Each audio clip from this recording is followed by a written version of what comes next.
அதெல்லாம்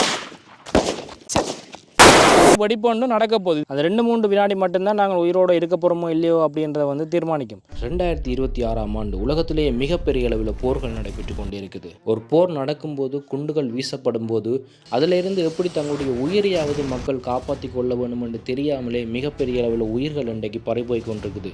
இந்த காணொலியில் குறைந்த அளவு தங்களுடைய உயிர்களையாவது மக்கள் காப்பாற்றி கொள்வதற்கு எப்படி வழிமுறைகளை மேற்கொள்ள முடியும் என்று சில விடயங்களை பற்றி பார்க்க போகிறோம். யாருக்கு அதிகமாக வந்து உயிர் பிழைக்கக்கூடிய வாய்ப்புகள் கிடைக்கும் சொந்த பகுதியில் இந்த பகுதியில் எல்லாம் அதிகமாக அடி வாங்கும் சொன்ன இப்படி குப்புற விழுந்து. ஸோ இதே வந்து 2வது வடி வெடிக்குமோ வெடிக்காதுங்களுக்கு தெரியுமோ. முக்கியமான விஷயத்தை எடுக்கணும்னு போனோம்னு சொன்னால் உடனே வந்து எல்லாத்தையும் விட்டுடும். அப்போ வெடிச்சு பழக்கிறது எல்லாமே வந்து மேல் நோக்கி 1 2 3 படங்களில் பார்த்துருப்போம். ஒரு ஆள் வந்து கிரைனேட்டை வந்து பிடிச்சி எறியக்குள்ள இந்த பள்ளத்தான பகுதியை நோக்கி ஓடி அடுத்தடுத்த நாள் வந்து இப்படி மாறுமாடி தெரியாத அந்த இடத்துக்கு வந்து மிகப்பெரிய முடிவுகளை எல்லாம் உலக நாடுகள் இப்போ எடுத்துக்கொண்டிருக்கணும். இலங்கையில் வந்து பார்த்திங்கன்னு சொன்னால் பெட்ரோல் தட்டுப்பாடு. பெட்ரோலுக்கு வந்து லைனில் நிற்கிறோம். கேஸ் வந்து நிறைய இடங்கள்ல இல்லை. கேஸ் வந்து இப்போ விறகடுப்புக்கு மாறிக்கொண்டிருக்கிறோம்.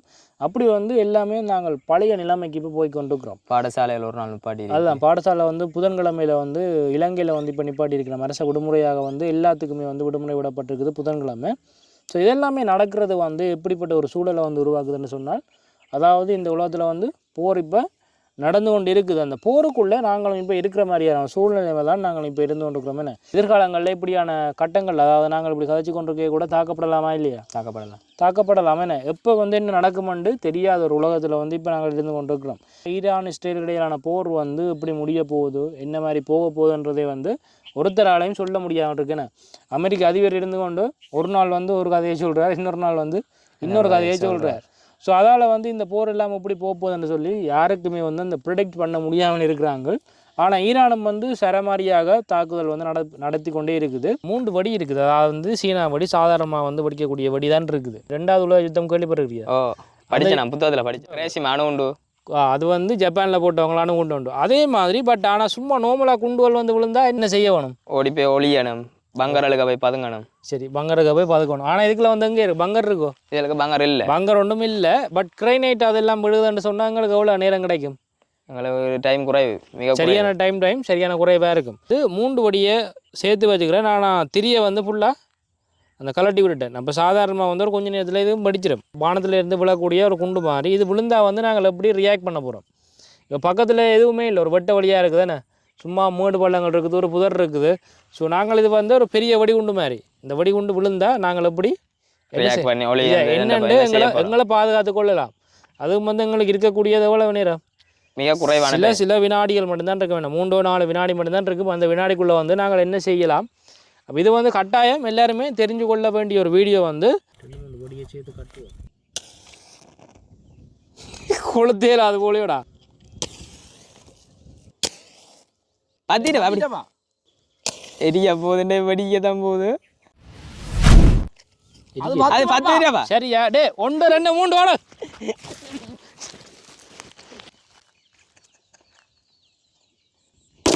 முதலாவது நடந்த இந்த சம்பவத்தில் 2 பேரும் எப்படி அவங்க இருக்கிறாங்களா அப்படின்றது ஞாபகம் வச்சுக்கோங்க. இவ்வளோ புகை வருது.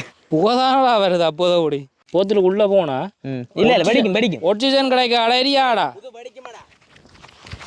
வெடி சரியில்லை. அதெல்லாம் பறக்க வேறு லெவலாக இருக்கும். கிலோ மதம் போடு திரிய மூடிட்டீங்கள்டா. சரி அடுப்பு மூட போறீங்க. அதாவது வெடி கேட்கல இப்படி அந்த இதுகள் வருமான்னு சொல்லி எஃபெக்ட்டுகள் காட்டுறதுக்காக இப்போ நாங்கள் இதில் ஒரு வெடி வந்து அப்படியே வெடிச்சு பறக்கிற மாதிரி ஒன்று செட் பண்ணியிருக்கிறோம். அதே மாதிரி அவர் இருக்கிற இடத்துலையும் வந்து ஒரு வெடி ஒன்று கொளுத்துறதுக்கு வந்து செட் பண்ணியிருக்கிறோம். பட் அதுவும் வந்து இதுவும் வந்து ஒரு கொஞ்சம் நேரம் டிஃப்ரெண்டில் வந்து வெடிக்கும். அந்த நேரத்தில் வந்து நாங்கள் என்ன செய்வோம் அப்படின்றத வந்து ஒரு டெமோ மாதிரி காட்ட போகிறோம். என்னென்னா என்ன செய்கிறதுன்ட்டு வந்து உண்மையாக அவளுக்கு தெரியாது, 2 பேருக்குமே தெரியாது. பட் கொளுத்தேக்கில் வந்து அவள் எப்படி ரியாக்ட் பண்ண போயிடணும் அப்படின்றத வந்து வெடிக்கேக்கு வந்து எப்படி ரியாக்ட் பண்ண போயிடணுமான்றதை ஃபஸ்ட்டு பார்ப்போம். எரியுது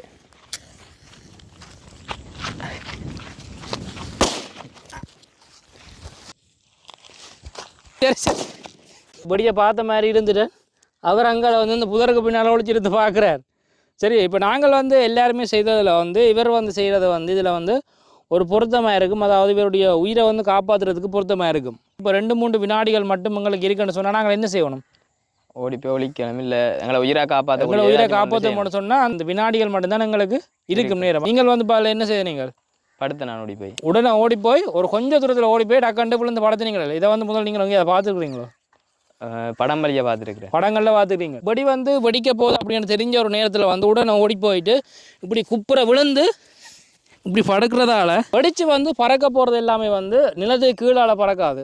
அப்போ வெடித்து பறக்கிறது எல்லாமே வந்து மேல் நோக்கி தான் பறக்கும். இப்போ வேறு வந்து படுத்துட்டார், ஃபுல்லாக வந்து நிலத்தோட வந்து மட்டமாக படுத்துருக்கிறார். அதே நேரத்தில் அவர் வந்து இருக்கிறார். இப்போ வெடிப்பு வந்து பறந்து இதில் வெடித்து வந்து ஒரு கிரைனேட்டோ இல்லாட்டி ஒரு வெடிகுண்டை வந்து வெடித்து பறக்க போகுதுன்னு சொன்னால் இவரை வந்து அந்த பொருட்கள் போய் தாக்க போகிறத விட அவரை வந்து அதிகமாக தாக்கும். ஏன்னு சொன்னால் அவர் வந்து நிலக்குத்தா நிற்கிறார். ஒரு வெடி வந்து வெடித்து பறக்க எப்படி பறக்கும்? நிலத்தில் இருந்து மேல் நோக்கி தான் பறக்கும் எல்லாமே. அப்போ அவர் வந்து தாக்கப்படுற வீதம் வந்து இவரை விட சரியான கூடவாக இருக்கும். அதுவும் வந்து இவர் இங்கால வெடிக்க போகுதுன்னு சொன்னால் அங்காளி பக்கம் வந்து படுத்திருக்கிறார். அதால் வந்து இவற்றை உடம்பில் இருக்கக்கூடிய முக்கியமான மூளையோ இல்லாட்டிக்கு இதயமோ சிறுநீரோ வந்து பாதிக்கப்படுறதை விட இவருடைய கால்கள் தான் அதிகமாக வந்து அடிவாங்கும். அதனால் வந்து இவர் உயிர் தப்பக்கூடிய வாய்ப்புகள் அதிகமாக இருக்குது. ஆனால் அவர் வந்து அதில் நிற்கிறதால என்ன மாதிரியான விளைவுகளுக்கு உள்ளாவார்னு சொன்னால் அவருடைய மூளையில் இருந்து அவருடைய இதயம் எல்லாமே வந்து அதிகமாக அந்த வெடிகுண்டு வெடிக்கைக்குள்ளே வந்து இந்த பகுதியில் எல்லாம் அதிகமாக அடிவாங்கும். என்னென்னு சொன்னால் நிலமட்டத்தோடைய வந்து பறக்காது, கொஞ்சம் வெடித்து பறக்கிறதெல்லாம் தூரவாக பறக்கிறதால இவருடைய உடம்பு எல்லாமே வந்து அதிகமாக பாதிக்கப்படும். அவரை விட இவர் தான் அதிகமாக பாதிக்கப்படுவார். அப்போ ரெண்டு பேருக்குமே இடையில் வந்து யாருக்கு அதிகமாக வந்து உயிர் பிழைக்கக்கூடிய வாய்ப்புகள் கிடைக்கும்னு சொன்னால் கண்டிப்பாக அவருக்கு தான் கிடைக்கும். இது வந்து ஒரு வெடிகுண்டு வந்து விழப்போதுண்டா. ரெண்டாவது வெடி வெடிக்குமோ வெடிக்காதுன்னு எங்களுக்கு தெரியுமோ? தெரியாது, எங்களுக்கு தெரியாது. தற்சமயம் 2வது தரம் வெடிக்க போதுன்னு சொன்னால் நாங்கள் என்ன செய்யணும்? இப்போ நீங்கள் வந்து இருந்துட்டீங்க, நீங்கள் வந்து அப்படியே படுத்துட்டீங்க, நீங்கள் இருந்துட்டீங்க. அப்போ 2வது வந்து சில வேளை வெடிக்கலாமா இல்லையோ? வெடிக்கலாம். அப்போ நாங்கள் என்ன செய்யணும்? அதுக்கேற்ற மாதிரி ஓடி போய் நாங்கள் இருக்கிற இடத்துலையே கொஞ்ச நேரம் இருக்கணும். அப்படியே இருந்தோம்னு சொன்னால் தான் இருந்த கொஞ்ச நேரத்துக்கு பிறகு தான் எங்களுக்கு தெரியும் 2வது வெடி வெடிக்குமோ வெடிக்காதோ. தற்சமயம் வந்து நீங்கள் எலும்பேக்குள்ளே வந்து வெடிச்சிட்டேன்னு சொன்னால் என்ன செய்யும்? உயிராபத்துகள் அதிகமாக வந்து பாதிக்கப்படும். என்ன நீங்கள் ஃபுல்லாக நிலக்குத்த எலும்பிட்டீங்கன்னு சொன்னால் வெடிச்சு பழக்கிறது எல்லாம் அதிகமாக இருக்கு பறக்கும். உங்களை எல்லா அதாவது உங்களோட தலையில் உடல் உறுப்புகள் எல்லாம் அதிகமாக பாதிப்புள்ளாகும். அப்போ நீங்கள் முதல் வந்து விழுந்து படுத்துட்டீங்கன்னு சொன்னால் ஒரு 1வது வெடிப்புக்கு பிறகு என்ன செய்யணும்? ஒரு கொஞ்ச நேரம் படுத்திருக்கணும். அப்படியே வந்து படுத்திருக்கணும். நீங்களும் என்ன செய்யணும்? ஒரு வெடிப்பு நடந்ததுக்கு பிறகு அப்படியே விழுந்து கீழே படுத்துட்டீங்கன்னு சொன்னால் அடுத்ததாக வெடிப்பு நடக்குமோ இல்லையோன்னு அது மட்டும் நீங்கள் காத்திருக்கலாமா இல்லையா? காத்திருந்த பிறகு அடுத்ததாக வெடிப்பு செஞ்சவங்க கொஞ்சம் நேரத்துக்கு பிறகு அப்படியே ஓஞ்சி போனால் நீங்கள் அதுக்கு பிறகு எழும்பி போகலாம். இதுதான் வந்து உண்மையான ஒரு நல்ல தற்காப்பு நடவடிக்கையாக இருக்கும். அந்த ஒரு சில வினாடிகளில் வந்து நல்ல ஒரு நடவடிக்கையாக இருக்கும். ஒரு வெடிகுண்டு வந்து வெடிக்க போதுன்னு சொன்னால் இந்த இடத்துல இருந்து நாங்கள் உடனே வந்து நிறைய தூரம் ஓடி போகலாம். தானே இப்போ 2-3 செகண்டில் நாங்கள் எவ்வளோ தூரம் தானே ஓடையிலும்? ஓடி போவோம் 2-3 செகண்ட். 1 2 3 இவ்வளோ தூரம் தான் ஓடுவோம். நாங்கள் ஓடினாலும் வந்து அதில் இருந்து நான் இவ்வளோ தூரம் இவர் வந்து அவ்வளோ தூரம் தான் போனவர். அப்போ இது வந்து காணுமோ? இது காணாது. ஒரு வெடிப்பு வந்து வெடிச்சுட்டு சொன்னால் பல கிலோமீட்டருக்கு வந்து அந்த பீஸுகள் எல்லாம் பறக்கும். அப்போ நாங்கள் வந்து கண்டிப்பாக அந்த இடத்துல வந்து மாட்டிடுவோம். என்ன அப்போ நாங்கள் ஒரு கொஞ்சம் தூரம் போய் கீழே விழுந்து அப்படி அந்த வெடிப்பு நடக்கிறதுக்கு எதிராக நாங்கள் வந்து விழுந்து படுத்துட்டா நாங்கள் கொஞ்சம் தூரம் அதாவது கண்டிப்பாக அடிபட்டாலும் சரியான குறைவாக அடிபடலாம். என்ன இது வந்து முதலாவது. அதுவும் நாங்கள் படுக்கைக்குள்ளே வந்து எப்படி படுக்கணும்? குப்பரை வாங்க முன்னா இதுக்கு வெடிக்கிறதுக்கு எதிர்த்து படுத்து மேலே வந்து இப்படி கையை வந்து தலையால் பொத்தி வச்சிருக்கணும். ஏனெண்டா தலைக்கு வந்து அதிகமான பாதிப்புகள் வரக்கூடாது. அப்போ தலையை வந்து பாதுகாக்கணும். அதுதான். அதே நேரத்தில் வாயை வந்து எப்படி வச்சிருக்கணும்? வாயை வந்து திறந்து வச்சிருக்க வேணும் அப்படின்னு சொல்லப்படுது. ஸோ அதுக்கான விளக்கங்கள் எனக்கு போதியளவு தெரியாது. பட் உங்களுக்கு தெரிஞ்சால் கண்டிப்பாக கீழே கமெண்ட் பண்ணுங்கோ. அதாவது எங்களுடைய அந்த அதிர்வலைகளோ இல்லாட்டிக்கு சத்தங்களோ வந்து எங்களோட காதுகளை செவிடாக்காமல் வந்து நாங்கள் வாயில் திறந்து வச்சிருக்கணும்னு சொல்லப்படுது. அதே நேரத்தில் கைகளாலையும் வந்து காதுகளை பொத்தாமல் தலையை வந்து பொத்தி வச்சுருந்தா வந்து உங்களுடைய தலைப்பகுதி அப்படின்றது வந்து பாதுகாப்பாக இருக்கும்னு சொல்லப்படுது. ஸோ இந்த விஷயத்தை வந்து கண்டிப்பாக தெரிஞ்சு கொள்ளுங்க. அதாவது வெடிப்பு ஒன்று நடக்க போகுது. இதில் வந்து பெரிய வெடிப்பு சத்தம் ஒன்று நடக்க போகுதுன்னு சொன்னால் உங்களுக்கு தெரிஞ்சால் அதாவது 2-3 வினாடிகள் தான் இருக்குன்னு சொன்னால் இந்த விஷயங்களை தான் செய்யணும். ஏனென்றா அந்த 2-3 வினாடி மட்டும்தான் நாங்கள் அடுத்த நிமிஷம் உயிரோடு இருக்க போகிறோமோ இல்லையோன்றதை கட்டாயம் தீர்மானிக்கும். இது ஒரு விஷயம். சரி, அதாவது வெடிகுண்டு வந்து விழ போகணும். இதே வந்து கிரைனேட் வந்து விழ போகண்டா என்ன செய்யலாம்? அதையும் பார்ப்போமா? இதுதான் இப்போ இந்த கையில் இருக்கிறது வந்து என்னென்னு சொன்னால் கிரைனேட் எப்படி வெடிக்கும்? அது வெடி ஒரு நாள் பார்க்கல. என்னென்னு சொன்னால் அந்த படங்கள்லையும் பார்க்க நாங்கள் என்னென்னு வெடிக்கிறது அந்த கிளிப்பை கலட்டிட்டு போட்டால் வெடிச்சிடும். நாங்கள் நிறைய படங்களில் பார்த்துருப்போம். ஒரு ஆள் வந்து கிரைனேட்டை வந்து பிடிச்சி எறியக்குள்ள ஒரு ஆள் வந்து பிடிச்சி எறிவாரല്ലോ, அதே மாதிரி செய்யலாம் உண்மையாக. அதே மாதிரி உண்மையாக வந்து செய்யக்கூடாதுன்னு சொல்லப்படுது. ஏன்னு சொன்னால் நாங்கள் எடுக்கல வந்து கையில் வெடிக்கிட்டு சொன்னால் அது பெரிய ஒரு எங்களை உயிராபத்தை கூட கொண்டு போயிடும். அதனால் வந்து ஒரு கிரைனேட் வந்து விழப்போகுது அப்படின்னு சொல்ல எங்களுக்கு தெரிஞ்சா விழுந்துட்டேன்னு சொன்னால் நாங்கள் என்ன செய்யணும்? இப்போ செஞ்ச மாதிரி ஓடி போய் இப்போ செய்த மாதிரியே தான் நாங்கள் செய்யணும். அதாவது ஓடி போய் அந்த அதாவது கிரைனேட் இருக்கிற பகுதிக்கு எதிராக கீழே விழுந்து அங்கால தலையை வச்சுக்கொண்டு தலையை மேலே மூடிக்கொண்டு படுத்துருவோம். இதுதான் வந்து நாங்கள் அந்த 2-3 வினாடிக்குள்ள மட்டும் செய்யலாம், வேறு எதுவுமே செய்யலாது. கிரைனேட் கொளுத்திய அவர்கள் நான் கீழே விழா முதல் அவன் விழுந்துட்டான். அது 2-3 வினாடி மட்டும்தான் நாங்கள் உயிரோடு இருக்க போகிறோமோ இல்லையோ அப்படின்றத வந்து தீர்மானிக்கும். ஸோ அதால் வந்து எங்களோட கையில் காலில் வந்து அடிபட்டாலும் எங்களோட உடலை வந்து முடிஞ்ச அளவுக்கு பாதுகாக்கணும்னு சொன்னால் நாங்கள் முதல் செய்த மாதிரியே வந்து திருப்பி வெடிக்க போகிறோம். அந்த வெடி எரியுது கொஞ்ச நேரத்துக்கு பிறகு. சரி வெடிச்சா வெடிக்கட்டும், இதெல்லாம் சீனா வெடி தான், அதனால் வந்து பெரிய விஷயம் இல்லை. ஸோ நாங்கள் வந்து அந்த வெடியை காலால் தட்டி விடுறதோ இல்லாட்டிக்கு வந்து கையால் வடித்து கிரைனேட் எறிகிறதோ வந்து செய்யக்கூடாதுன்னு சொல்லினோம். ஸோ அதை விட வந்து நாங்கள் பெட்டரான விஷயம் என்னென்னு சொன்னால் அந்த கிரைனேட் இருக்கிற பகுதிக்கு எதிராக வந்து போய் நாங்கள் விழுந்து அப்படியே குப்புறப்படுத்து தலையால் கையை பொத்தி வச்சுக்கிறது வந்து உயிராபத்தை வந்து ஏற்படுத்தாதுன்னு சொல்லப்படுது. உண்மையாக வந்து இதுகளை வந்து தெரிந்து கொள்ள வேணுமோ இல்லையோ? தெரிந்து கொள்ளணும். சாதாரணமாக வந்து உலகத்தில் வந்து அடிபாடல் நடக்குது. அதுதான் அதுக்காக நீ இப்படியெல்லாம் கொளுத்தி போட இங்கே வாடா.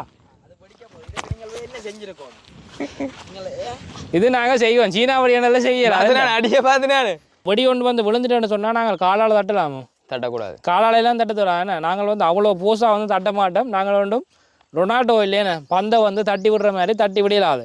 அப்போ நாங்கள் ஓடி போய் அதுக்கு எதிராக வந்து கீழே படுக்கிறது தான் ஒரே ஒரு வழி. எங்களோட உயிரை நாங்கள் காப்பாற்றி எங்களோட உயிரை வந்து ஒரு முடிஞ்ச அளவு காப்பாற்றணும்னு சொன்னால் நாங்கள் அப்படி தான் செய்யணும். என்ன ஸோ இது வந்து கட்டாயம் தெரிஞ்சு கொள்ளணும். முடிஞ்ச அளவுக்கு வந்து சின்ன பிள்ளைகளாக இருக்கட்டும் பெரியக்களாக இருக்கட்டும் தெரிஞ்சு கொள்ள வேணுமோ இல்லையோ? தெரிஞ்சு கொள்ளணும். உங்களுக்கு வந்து நான் இதில் சொன்ன விஷயங்கள் உங்களுக்கு முதல்ல தெரியுமா? கொஞ்சம் கொஞ்சம் யூடியூப்புகள் அதில் பார்த்துருக்கேன்.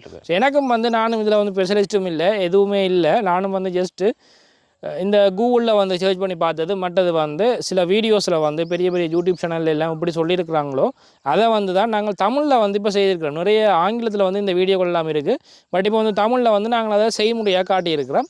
இது வந்து சில வேளைகளில் சிலருக்கு வந்து பிள்ளையாக தோணலாம். அப்படி தோன்றினா கீழே கண்டிப்பாக கமெண்ட் பண்ணுங்க. பட் எனக்கு பார்த்த அளவில் வந்து எங்களுக்கு வந்து இது பெரிய அளவில் உயிரை காக்கக்கூடிய ஒரு விஷயமா இருக்குமேனே.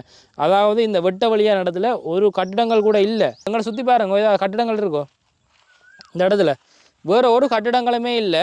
எங்களுக்கு இருக்கிறது எல்லாமே கீழே பள்ளங்களான் இருக்குது. அதெல்லாம் இப்போ நாங்கள் ஒரு வெடி சம்பவம் ஒன்று நடக்க போகுதுன்னு சொன்னால் இப்படி ஒரு பள்ளமான பகுதி வந்து கிட்டே இருக்கேன்னா நாங்கள் முதலாவது என்ன செய்யணும்? இந்த பள்ளத்தான பகுதியை நோக்கி ஓடி வந்து படுக்கணும். பள்ளமான பகுதியோட நோக்கி ஓடி வந்து விழுந்து அப்படியோ அந்த பள்ளத்துக்குள்ளே படுத்துட்டோம்னு சொன்னால் வெடியெல்லாம் அந்த வெடிக்கைக்குள்ளே வந்து என்ன செய்யும்? மேட்டு பக்கம் போய் மேலால் வந்து போச்சுன்னு சொன்னால் இந்த பள்ளத்துக்குள்ளே வந்து அந்த பீஸுகள் வந்து விழுகிறது சின்ன சின்ன வெடிப்புகள் வந்து விழுத குறைகிறதால எங்களுக்கு வந்து அதிகமாக நாங்கள் உயிர் தப்பிக்கலாமே. காயங்கள் இல்லாமல் உயிர் தப்பிக்கக்கூடிய அதிகமான வழிகள் இருக்கும். அதால் வந்து இப்படி சுற்றி வர எங்கேயாவது பார்க்கக்குள்ளே வந்து உங்களுக்கு எங்கேயாவது இந்த பள்ளங்கள் வந்து இருந்தால் அதை வந்து யூஸ் பண்ணுறதுக்கு பெரும்பாலும் முயற்சி செய்து கொள்ளுங்க. அதாவது அந்த பள்ளங்களுக்குள்ளே வந்து நீங்கள் படுத்திருந்தீங்கன்னு சொன்னால் வெடி வந்து உங்களை தாக்காமல் வெளியால் போய் வெடிக்கக்கூடிய வாய்ப்புகள் வந்து அதிகமாக இருக்குது. இதே வந்து தெரிஞ்சு கொள்ளுங்க. இது வந்து பார்த்திங்கன்னு சொன்னால் ஒரு பெரிய புதர் மாதிரி இருக்கக்கூடிய இடம். இதில் வந்து ஒரு சின்ன ஒரு தடுப்பு அணை மாதிரி கிடக்குங்களுக்கு பின்னால் வந்து பெரிய ஒரு புதர் மாதிரி இருக்குது. ஸோ இதில் வந்து ஒரு நாங்கள் இப்படி வந்து சும்மா சாதாரணமாக நிற்கிறோம். இப்படி தான் எங்களுக்கு இடத்துல பக்கத்தில் எல்லாம் இடங்கள் இருக்குது, சூழல் எல்லாம் இருக்குதுன்னு சொன்னால் அதில் வந்து வெடிக்குதுண்டா முதல்ல நாங்கள் என்ன செய்யணும்? உடனே பள்ளமான இடங்கள் நோக்கி ஓடி போய் படுக்கணும். ஃபோன் எடுத்து கதைங்க வேறண்டு பின்னிக்கு நிற்கிறவர் கொடுமை பண்ணுறாங்க. அதாவது அந்த வெடியில் இருந்தவங்களை பாதுகாப்பாக வச்சுருக்கக்கூடியதுக்கு சின்ன சின்ன தடைகள் வந்து இருக்கலாம். ஒரு சின்ன மதில் சுவர் இருக்கலாம், இல்லாட்டிக்கு ஒரு வீடு ஒன்று இருக்கலாம், இல்லாட்டிக்கு பெரிய மரம் வளர்ந்துருக்கலாம். அதுக்கு பின்னால் நாங்கள் போய் நிற்கலாமா இல்லையா? நிற்கலாம். உடனே வந்து ஒரு 2-3 வினாடிக்குள்ள வந்து நாங்கள் ஓடி போய் நிற்கலாமாண்டா? கட்டாயம் நிற்கலாமே. அதுவும் வந்து எங்களோட உயிரை வந்து பெரிய அளவில் காப்பாற்றும். அப்போ நாங்கள் ஒரு வெடி வெடிச்சிட்டேன்னு சொன்னால் இதுக்கு பின்னாலையும் வந்து ஒளியலாம், படுக்கலாம். இதுக்கு பின்னால் ஒளியே இல்லாது பட் கீழே ஃபுல்லாக படுத்திருக்கலாம்னு சொன்னால் இதுக்கு பின்னாலையும் படுக்கலாம், நாங்கள் படுத்துருக்கலாம். அதே மாதிரி இதை வந்து பெரிய ஒரு புதர். இதெல்லாம் வந்து பெரிய ஒரு விஷயமே இல்லையேண்ணே.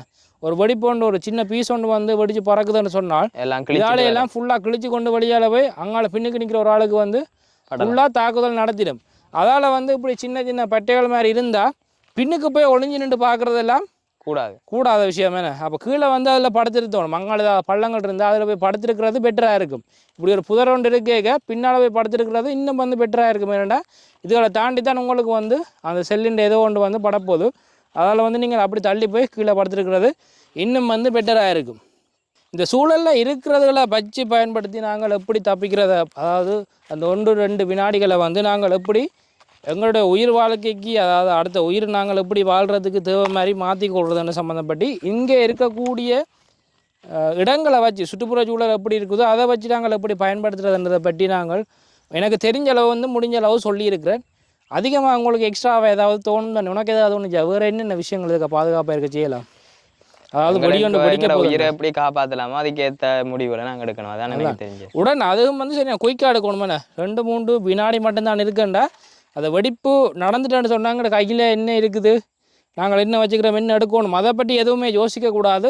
உடனே வந்து எல்லாத்தையும் விட்டுட்டு ஃபோன் கூட நாங்கள் வச்சுருந்தோம் எங்கேயா தூரம் இருக்குன்னு சொன்னால் விட்டுட்டு போய் உடனே கீழே விழுந்து படுத்துருவோம். இல்லாட்டிக்கு அந்த ஃபோன் எடுக்கணுமோ இல்லாட்டிக்கு ஏதாவது ஒரு முக்கியமான விஷயத்தை எடுக்கணும்னு போனோம்னு சொன்னால் நாங்களும் உயிரையும் வந்து நாங்கள் விட வேண்டி இருக்குது. அந்த 2-3 செகண்டுக்குள்ளே வந்து 2-3 வினாடிக்குள்ளே வந்து என்ன செய்ய முடியுமோ அதை வந்து உடனே செய்கிறது தான் ஒரு வெடிப்பு சம்பவம் நடக்கல வந்து பெஸ்ட்டான ஒரு விஷயமா இருக்குது. வீடியோ வந்து முடிஞ்ச அளவுக்கு உங்களோட ஃபேமிலிஸுக்கு வந்து ஷேர் பண்ணுங்கள். உங்களோட வீட்டில் சுற்றி இருக்கிற, அதாவது உங்களோட வீட்டில் இருக்கக்கூடிய அப்பா அம்மா உங்களோட தங்கச்சிகள் பிள்ளைகள் எல்லாருக்குமே வந்து இந்த வீடியோ முடிஞ்ச அளவுக்கு ஷேர் பண்ணுங்கள். ஏன்னு சொன்னால் இது வந்து எல்லாருமே தெரிஞ்சு கொள்ள வேண்டிய விஷயம். சாதாரணமாக வந்து இந்த விஷயங்களை தெரிஞ்சு வச்சுருக்கணும். என்ன இப்போ பொது அறிவு மாதிரி இந்த விஷயங்களையும் தெரிஞ்சு வச்சுக்கிறது நல்ல. என்ன சொன்னால் உலகம் வந்து இப்போ அப்படி தான் போய்கொண்டு இருக்குது. ஈரானில் வந்து அமெரிக்கா படைகள் இப்போ தரைவழி தாக்குதலை வந்து நடத்த போகிறாங்கன்னு சொல்லியிருக்கிறாங்களா, அந்த கார்க் தீவை வந்து பிடிக்கிறதுக்காக. அது தெரியுமா உங்களுக்கு? அது வந்து பரஷூட்டில் இருந்து போய் பிடிக்கலாமா இல்லாட்டிக்கு வந்து தரை வழியாக கடலால் போய் வந்து பிடிக்கலாமான்னு சொல்லி மிகப்பெரிய ஒரு தாக்குதலுக்கு வந்து அமெரிக்கா தயாராகி கொண்டு வர்றது. இப்படியான ஒரு போர்ச்சூழலில் வந்து இந்த விஷயங்களை வந்து கண்டிப்பாக எல்லாருமே தெரிஞ்சு வச்சுருக்கணும். சாதாரணமாக தெரிஞ்சு வச்சுக்கிறது எவ்வளோ விஷயங்களை வந்து நாங்கள் ஒவ்வொரு நாளும் பார்க்குறோம். ஸோ அதில் வந்து இந்த விஷயங்களை தெரிஞ்சு வைக்கிறது வந்து நல்ல ஒரு விஷயமே. தெரிஞ்சு வச்சுருந்தா பெரிய அளவில் நாளைக்கு கொண்டு சம்பவங்கள் இப்படி நடக்க போகுது, போர் சம்பவமாக மாறப்போன்னு சொன்ன நாடு சில வேளைகளில் இந்த சின்ன சின்ன ஐடியாக்கள் வந்து உயிரை காப்பாற்றுமா இல்லையா? கட்டாயம் காப்பாற்றும். இந்த வீடியோ தொடர்பான கருத்துக்களை வந்து கண்டிப்பாக கீழே கமெண்ட் பண்ணுங்க. என்ன பாய், டேக் கேர், லைக் பண்ணுங்க, ஷேர் பண்ணுங்க. இதே மாதிரி வந்து இன்னும் நிறைய வீடியோஸ் உங்களுக்கு வேணும்னு சொன்னால் கீழே கமெண்ட் பண்ணுங்க. ஸோ இன்னொரு வீடியோவில் சந்திக்கலாம். டேக் கேர், பாய்.